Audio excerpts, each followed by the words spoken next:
Olá, nós vamos agora começar uma série de videoaulas falando sobre transformações lineares.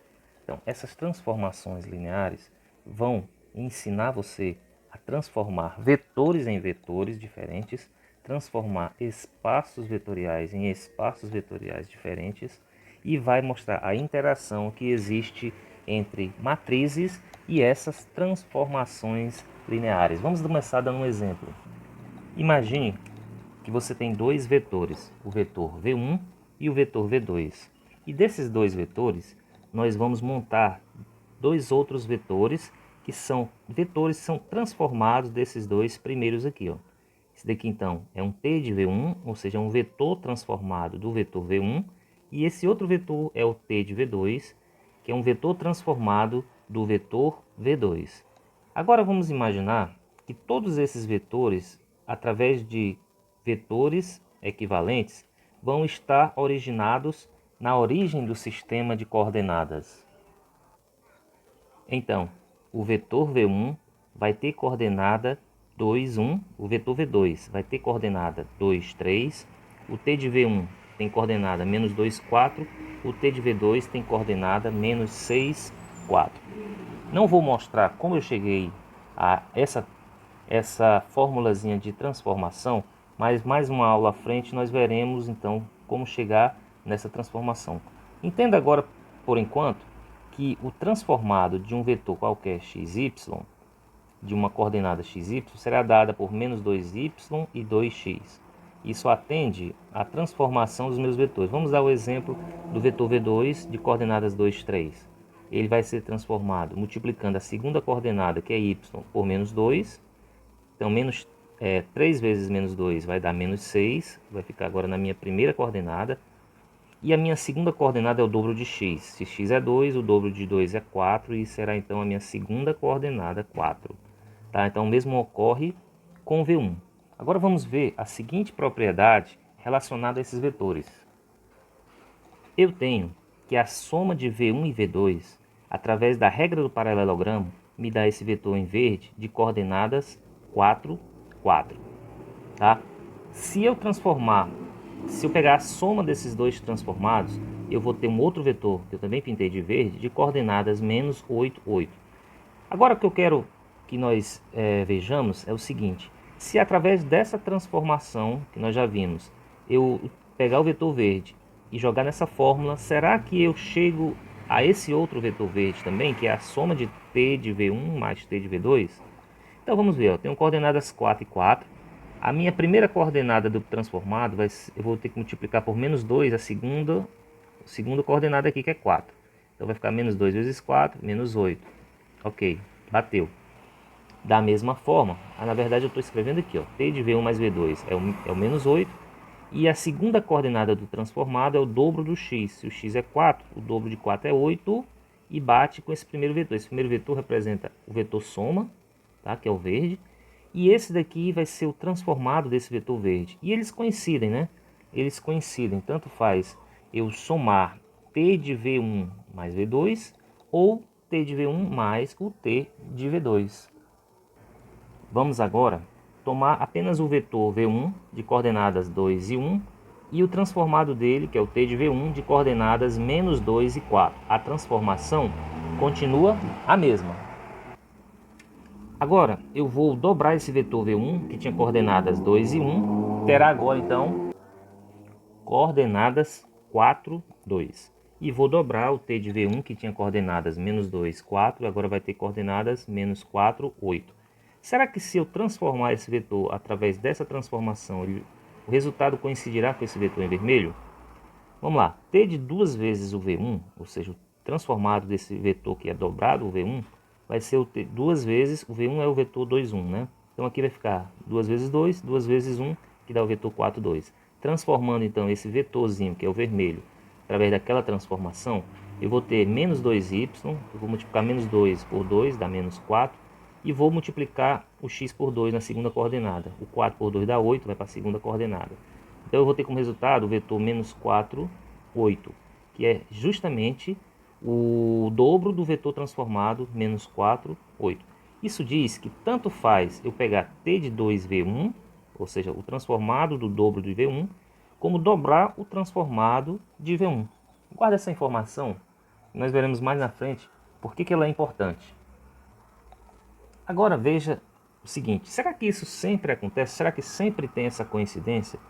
Analise esse vetor agora, o v1, coordenada 5, 2, e o v2 de coordenada 3, 6. Vamos tomar o t de v1 de coordenadas menos 4, 2 e o t de v2 menos 2, 6.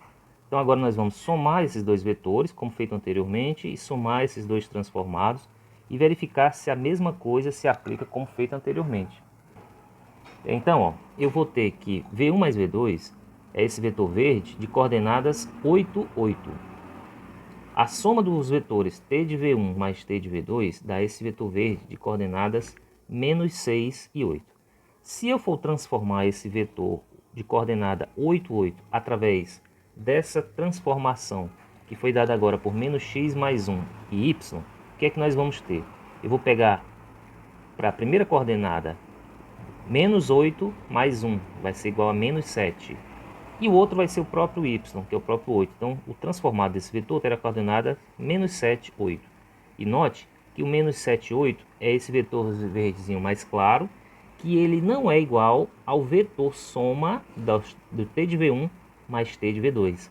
Isso mostra que aquela relação anterior de coincidir o t de v1 mais v2 ou t de v1 mais t de v2 nem sempre acontece.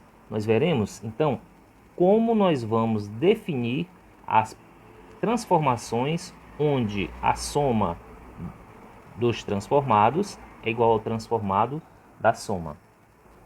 Assim como o transformado de um vetor multiplicado por um escalar é igual ao escalar multiplicado pelo transformado do vetor.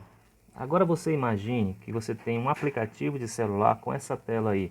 E esse aplicativo ele vai lhe ajudar a calcular o que você vai gastar em um supermercado.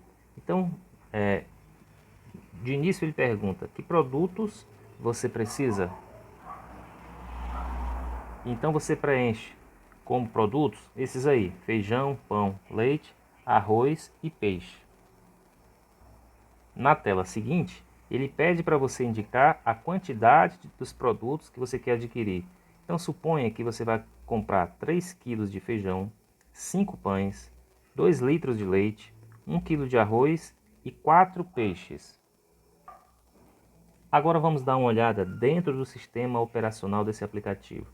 Você tem, então, ver como o valor que você vai pagar das compras, uma matriz, linha, onde você tem os preços já previamente cadastrados. No caso eu tenho que o feijão custa R$6, a unidade do pãozinho 30 centavos, o leite R$4, o arroz R$3,50 e o peixe R$15. E você vai multiplicar essa matriz linha por uma matriz coluna, as quais elas vão ser preenchidas com a quantidade de cada produto que você vai preencher lá. Então X vai ser a quantidade de feijão, Y a quantidade de pão e assim por diante. O valor então será dado pela multiplicação dessas duas matrizes, ou seja, nós vamos ter uma combinação linear composta da seguinte forma: 6x mais 0,3y mais 4z mais 3,5w mais 15 vezes t. Então nessa tela você vai ter já a quantidade de cada produto inserida na matriz coluna. Então eu vou ter 3 kg de feijão, 5 pães, 2 litros de leite, 1 kg de arroz e 4 peixes. Então essa combinação linear vai ter como resultado o valor a ser gasto nessas compras, que dá um valor de R$91. Veja que eu tive uma entrada de 5 produtos, ou seja, é um universo que eu poderia dizer que são 5 coordenadas, ou seja, esse mundo estaria no R5, né? E como resultado final eu teria um valor real, um número real, ou seja, meu contradomínio é o conjunto dos números reais. Aí eu posso dizer então que isso daí é uma função que vai do R5, já que são 5 entradas, poderia ser 4, 3 ou mais um pouco. Tá? O exemplo aqui o que eu dei foi com 5 produtos. do R5 até o R, que seria a representação do meu valor final em reais. Agora imagine que no dia seguinte eu volte ao supermercado e compre os mesmos produtos, agora em quantidades diferentes. Eu vou comprar agora 2 kg de feijão, 8 pãezinhos, 3 litros de leite, 2 kg de arroz e apenas um peixe. O que eu vou gastar nesse outro dia também é dado pelo produto dessa matriz linha pela matriz coluna, que me dá uma combinação linear, num valor total de R$ 48,40. Os gastos, então, resumidos nos dois dias, é de 91, foi gasto no dia anterior, mais R$ 48,40, perfazendo um total de R$ 139,40. Esse valor, então, é dado pela soma dos totais das compras dos 2 dias. Se eu fizer essa conta de uma forma diferente, eu não vou somar os dois totais, eu vou somar a quantidade de produtos utilizados nos 2 dias, comprados nos 2 dias. Então, no primeiro dia me dá essa coluna, no segundo dia foi essa aqui a quantidade comprada, então eu vou somar o primeiro com o segundo dia e vou fazer a multiplicação das duas matrizes agora. Então, eu vou ter 6 vezes 5, mais 0,3 vezes 13, tá aqui, mais 4 vezes 5, mais 3,5 vezes 3, mais 15 vezes 5, o que me deu um total de R$ 139,40. Exatamente o que foi visto anteriormente, né?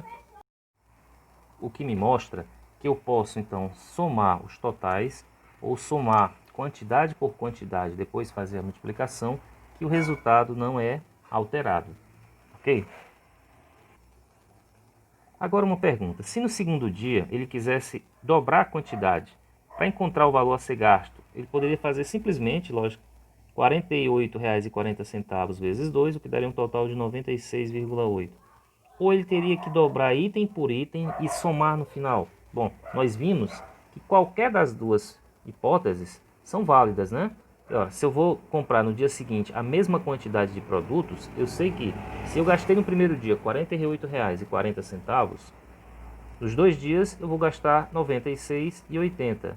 Do mesmo jeito que se eu somar quantidade por quantidade, como as quantidades são iguais num dia e no outro, o valor final será dobrado. Ué, mas o que é que isso tem a ver com o nosso estudo? Nós veremos que nós vamos estudar transformações que atendem a essa situação, onde o resultado final é o mesmo se eu for somar, se eu for transformar cada valor e depois somar, ou se eu somar e fizer a transformação apenas no final, tá? Como eu fiz no exemplo dos vetores, a transformação da soma é a soma dos transformados. E vimos também que se eu multiplicar o resultado final, ou seja, multiplicar já a transformação, é a mesma coisa do que eu somar cada item e depois fazer a transformação. Ou seja, o número real multiplicado por o transformado é exatamente igual ao transformado da minha quantidade multiplicado por esse número real. Nós vamos ver agora a parte 2 desse vídeo, falando sobre a definição de transformação linear. Nós vamos ver a transformação do próprio espaço através de uma mudança de base e vamos ver uma matriz, que nós vamos chamar de matriz da transformação linear, como é que ela vai interagir com esses vetores. Até lá então!